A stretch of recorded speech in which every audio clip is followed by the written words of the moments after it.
Shalom, selamat berjumpa lagi dengan saya Gunter Sianturi dalam renungan firman Tuhan yang kali ini dengan tema niat membaca Alkitab.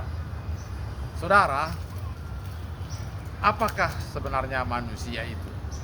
Manusia itu menurut firman Tuhan dalam 1 Tesalonika pasal 5 dikatakan ayat 21 bahwa manusia itu terdiri dari roh, tubuh, dan jiwa. Tubuh itu ya ini seperti kita, ada tangan, ada kepala, ada mata. Dan tubuh ini perlu dikasih makan.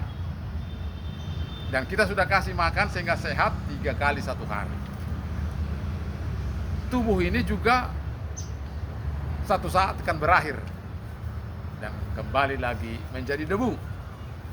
Nah, roh itu apa? Roh itu kekal selama-lamanya. Jadi kalau kita hidup sebenarnya kita hidup sampai selama-lamanya, tidak pernah mati. Karena yang mati itu adalah daging. Dan roh itu pun juga harus dikasih makan. Tapi makanannya bukan nasi, tetapi firman Tuhan. Jikalau roh itu pun tidak diberi makan, maka ia juga akan kerdil. Dia tidak bisa juga sehat. Itulah tubuh. Makanya dalam Matius pasal 4 ayat 4 Tuhan berkata, manusia tidak hidup dari roti saja, tetapi dari setiap firman yang keluar dari mulut Allah. Tema kita adalah niat membaca Alkitab. Niat membaca kitab suci. Niat membaca firman Tuhan. Apa untungnya membaca Alkitab? Apa untungnya membaca firman Tuhan? Dalam Mazmur pasal 1 ayat 1 sampai 3 di sana dikatakan seorang yaitu Raja Daud bahwa dia bilang merenungkan firman Tuhan siang dan malam itu adalah hobinya, itu kesukaannya. Jadi bagi orang yang seperti Daud yang kesukaannya ialah merenungkan firman Tuhan, maka dikatakan ayat 2, ia akan seperti pohon di tepi aliran air yang menghasilkan buahnya pada musimnya, yang tidak layu daunnya. Apa saja yang diperbuatnya berhasil. Apa saja yang diperbuatnya berhasil. Kita membaca Alkitab, kita merenungkan Alkitab firman Tuhan. Itu adalah jaminan bahwa apapun yang kita perbuat pasti berhasil. Apa yang kita mau tuju akan mendapat. Kita seorang pekerja akan mendapat upah. Kita melamar pekerjaan, kita akan diterima. Kita sedang berdagang, maka kita akan memperoleh untung. Itulah jaminan dari membaca Alkitab. Apalagi Mazmur pasal 119 ayat 105 berkata, firman-Mu adalah pelita bagi kakiku. Pelita artinya terang. Terang artinya jalan kita tidak gelap. Kita tidak akan kena paku. Kita tidak akan kena kaca. Begal tidak akan kita temukan di jalan. Perampok, penodong, pencuri pun tidak akan pernah kita temui. Karena jalan kita terang. Terang artinya Tuhan menjaga, melindungi. Itulah untung membaca Alkitab, membaca kitab suci. Apalagi 2 Timotius 3 ayat 6. Firman Tuhan berkata, segala tulisan yang diilhamkan oleh Allah bermanfaat untuk mengajar, untuk memperbaiki kelakuan. Jika anak nakal kurang baik, bacalah Alkitab, bacalah firman Tuhan. Jika suami istri kurang baik, bacalah Alkitab, bacalah firman Tuhan. Maka akan menjadi baik. Orang yang kurang baik akan menjadi baik. Saudara, apalagi Yosua pasal 1 ayat 8. Firman Tuhan berkata, janganlah lupa memperkatakan kitab Taurat ini, karena dengan demikian maka perjalananmu akan berhasil dan beruntung. Semua pekerjaan akan diberkati Tuhan sehingga beruntung. Itulah karena mengutamakan firman Allah. Apalagi Wahyu pasal 1 ayat 3. Berbahagialah orang yang membacakan kitab suci. Membaca saja saudaraku sudah berbahagia. Jika ada orang yang ingin berbahagia, maka rumusnya ialah bacalah kitab suci, bacalah firman Tuhan, maka jaminannya adalah orang akan berbahagia. Saudara, kemudian apakah hambatan? Apa masalah sehingga sulit membaca Alkitab? Yang pertama hambatan adalah daging. Firman Tuhan berkata bahwa roh memang penurut, tetapi daging lemah. Saudara, jika kita mengharap bahwa kita akan nanti selera membaca Alkitab, saudara, tidak mungkin. Karena apa?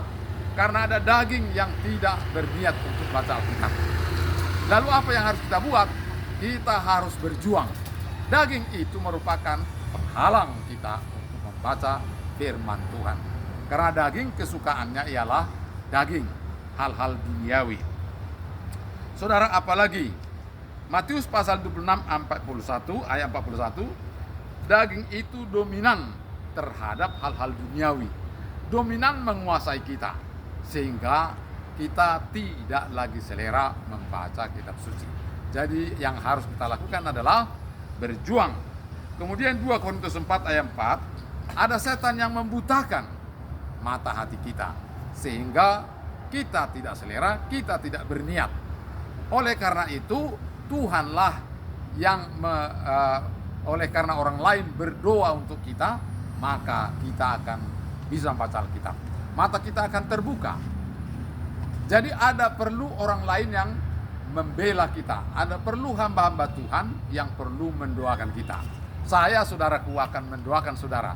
Tatkala saudara berkeinginan, berniat untuk membaca kitab suci, maka saudara yang menonton video ini akan saya doakan supaya punya kerinduan untuk membaca kitab suci.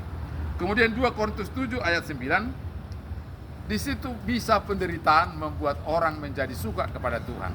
Penderitaan bisa membuat orang menjadi datang pada Tuhan. Jadi kalau ada penderitaan saudara sekarang ini, itulah kesempatan. Tuhan akan memakai penderitaan itu untuk membawa kita kepada Tuhan, untuk membuat kita suka untuk membaca kitab suci. Kitab suci ialah Bibel. Bibel itu ada pada kita masing-masing.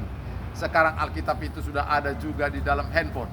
Kita tinggal membuka dan membacanya. Saudara, kita punya kesibukan yang banyak. Kita punya persoalan yang banyak. Tetapi firman Tuhan juga perlu kita baca. Saudara, apa jalan keluar yang perlu kita buat? Saya tadinya bukan seorang Kristen. Saya permalin tidak punya keinginan untuk jadi Kristen. Tetapi karena sakit, 4 tahun saya sakit, sehingga saya capek mencari kesembuhan, baik berobat ke dokter, baik ke dukun, dan sudah banyak habis uang saya, tapi penyakit tidak sembuh. Satu saat ada seorang hamba Tuhan Parangin-Angin. Dia bercerita tentang Yesus, dan saya disuruhnya membaca Alkitab suci 5 pasal 1 hari. Itu saya lakukan pada tahun 87 bulan 11 mulai. Dan dari hari ke hari saya mengerti. Saya banyak mempunyai pengertian bahwa ternyata Yesuslah penolong. Jadi dengan membaca kitab suci 5 pasal 1 hari, saya mendapatkan kesembuhan. Bukan hanya itu saja, seluruh persoalan hidup, baik keluargaku, diperbaiki oleh Tuhan. Membaca Alkitab tidak harus berhenti bekerja, tidak harus berhenti jalan-jalan. Karena membaca Alkitab saya gunakan pada saat kerja, pada saat berdagang, pada saat di pesta, pada saat di mana saja saya gunakan. Pagi saya baca 1 pasal, siang saya baca 1 pasal, sore saya baca 1 pasal, dan malam hari saya baca 2 pasal. Saudara, membaca 1 pasal itu hanya dibutuhkan 2 menit. Dan kalau kita ada waktu 24 jam, maka 2 kali 5 kali baru 10 menit. Waktu yang kita butuhkan cuma 10 menit untuk membaca 5 pasal. Saudaraku, tetapi Tuhan melihat usaha kita. Yang saya minta sekarang kepada kita adalah berniatlah membaca. Ada dalam Kisah Para Rasul 8 ayat 28 bahwa ada seorang sida-sida yang ada di dalam kereta. Dia sedang membaca kitab suci. Orang yang sibuk pun bisa membaca kitab suci. Daud itu pun seorang raja. tetapi dia membaca kitab suci siang dan malam. Saudaraku, di dalam Yakobus 4 ayat 9, sadarilah kemalangan saudaraku, firman Tuhan ini berkata, jika kita mengalami satu penderitaan, jika kita mengalami satu tekanan hidup, maka jalan keluarnya adalah perlu penolong. Dan penolong yang luar biasa adalah Tuhan. Dia yang sanggup melakukan segala persoalan hidup menjadi baik.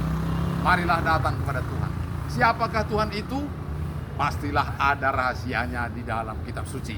Kitab suci akan menjelaskan siapakah Allah itu. Kita sudah lama sekolah. Kita sudah menjadi pakar dalam hal ekonomi, pakar dalam hukum, pakar dalam pertanian. Saatnya sekarang kita juga pakar mengerti firman. Saudara, marilah kita membaca kitab suci. Marilah kita membaca Alkitab. Marilah kita membaca firman Tuhan. Demikian saudaraku, firman Tuhan hari ini. Sampai jumpa. Shalom.